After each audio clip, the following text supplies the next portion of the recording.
Deputy commissioner Vehari میاں محمد رفیق احسن نے DHQ اسپتال کے مختلف وارڈز، زیر تعمیر سڑکوں اور اسپیشل ایجوکیشن سینٹر کے ترقیاتی کاموں کا وزٹ کیا۔ مزید تفصیل نمائندہ ACN نیوز وہاڑی محمد شمون نذیر کی اس رپورٹ میں۔ جی بالکل، ڈپٹی کمشنر وہاڑی میاں محمد رفیق احسن نے DHQ اسپتال، زیر تعمیر سڑکوں اور اسپیشل ایجوکیشن سینٹر کے ترقیاتی کاموں کا وزٹ کیا۔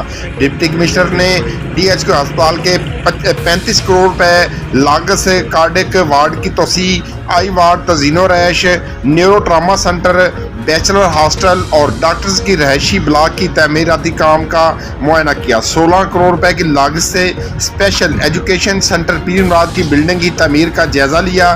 پیر مراد سے دیہی علاقوں چک نمبر 75، 77 اور 81W کو جانے والی 25 کروڑ روپے لاگت سے زیر تعمیر سڑکوں کا بھی معائنہ کیا۔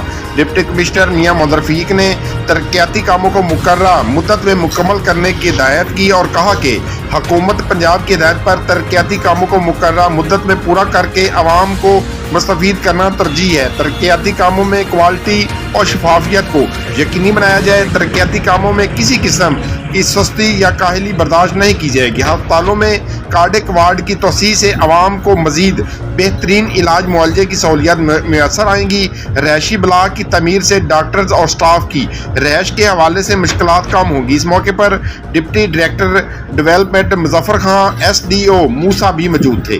جی کیمرہ مین ٹیم کے ساتھ محمد شمون نذیر، وہاڑی۔ جی مزید خبروں اور اپڈیٹ سے باخبر رہنے کے لیے دیکھتے رہیے ACN نیوز HD۔